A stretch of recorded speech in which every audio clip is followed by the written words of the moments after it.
Hey guys, what's going on? Blaine back for another Netflix review along with my pal Luna, and today I'm going to be taking a look at Rescued by Ruby.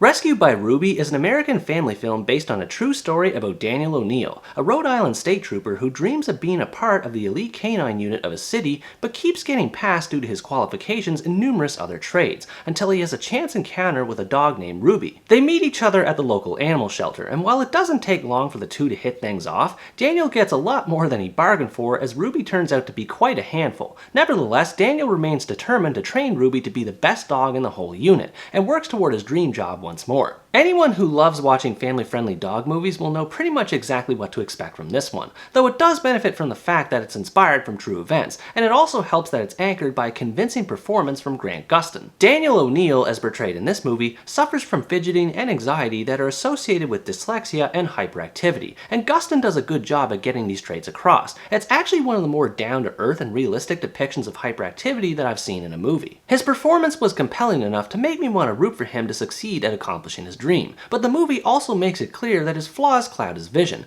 Because of his short attention span, he's often distracted and loses sight of the bigger picture, and so Daniel has to work to overcome his flaws with the help of his family and, of course, Ruby. It goes without saying that Ruby is easily the star of the show. The filmmakers definitely did the best job they could as far as giving her a unique personality and making her stand out from the other dogs. She's rowdy, isn't house-trained, and is often playful to the point of being aggressive. Despite these seemingly undesirable traits, Ruby never comes off as a total lost cause or unlikable character. She does change over the course of the story, and she's still cute, adorable, and feisty like many other dogs are. Unless someone who's watching this is not a dog person, it's not hard for her to win over people's hearts. I also have to give major props to the filmmakers for using actual dogs in this movie as opposed to making them all computer generated. I've noticed a lot of Hollywood movies these days feel the need to make their animals CG, and to me it just never looks right when it's done. The presence of a real dog interacting with Daniel makes me believe in their relationship a lot more than if it were CG. Speaking of which, these two made for a great pairing, mostly because their personalities aren't all that different from each other. Both of them have a hard time sitting still in one place, and although Daniel is a bit better at being able to maintain his composure, there tends to be a power struggle between him and Ruby that makes things pretty amusing when one is trying to get what they want from the other. The two take time to build a relationship together, which makes sense considering their personalities, and both of them make an earnest effort on their parts.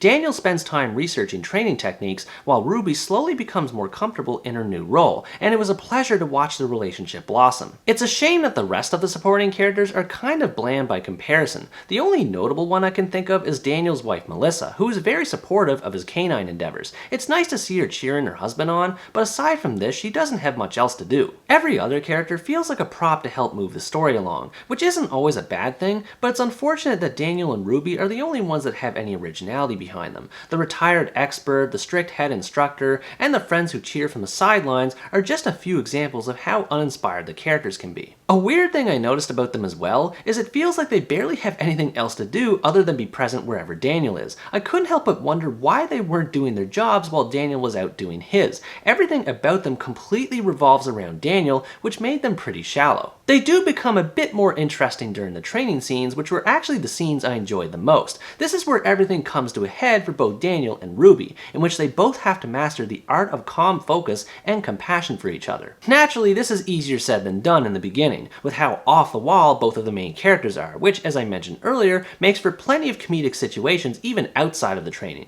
It can be a bit overbearing at times, but since it's made for family audiences, it's not all that bad. This being said, and it might just be my opinion on this, but there were times where I found the family rating to be a bit questionable. Since the majority of characters are police officers, a lot of crime is referenced throughout, one instance of which pertains to murder. Again, it's not a huge deal breaker, as I think most kids are aware of the concept of murder anyway, but I still thought it was a bit weird how the movie broached the topic. There's no swearing or anything else that could be considered offensive in it, so going from being lighthearted to talking of a dead body being found was a bit jarring. Putting this aside, there's good messages relating to faith and perseverance which are tied into the story. Daniel's lack of patience gets the best of him at times, which puts him at odds with Ruby, and he has to reconcile with his faults so that he can train and believe in himself better, just as he needs to train and believe in Ruby. We see this not just from Daniel's perspective, but also from Ruby's, as the filmmakers make good use of POV shots of Ruby interacting with others and her environment. This reinforces the synergy that these two characters have, as the audience is able to see things develop from both sides. The movie has a positive, heartwarming tone that makes it a pleasant experience for viewers of all ages, though it also has its fair share of dramatic scenes as well, where characters have to learn their lessons the hard way. This helps keep the themes of faith and perseverance consistent, as well as making the movie more engaging in general. Overall, Rescued by Ruby is an above-average biodrama showing how far a bond can go between a man and his dog, and it's both fun and meaningful for the entire family to experience. If you're looking for a story based on true events that's suitable for family audiences, and especially if you consider yourself a dog lover, you should definitely check this one out. Even though there are some flaws with its supporting characters, and I still think it's more mature than what Netflix rated it, I still enjoyed watching this a lot. Grant Gustin's and Bear's performances were definitely the glue that held this movie together, and its themes and uplifting tone added to it to create a film that will inspire all animal lovers who choose to watch it. What did you think about this movie? Were you captivated by the effort made to portray the lead characters, or did you wish there was more detail put into the other ones? Let me know in the comments below.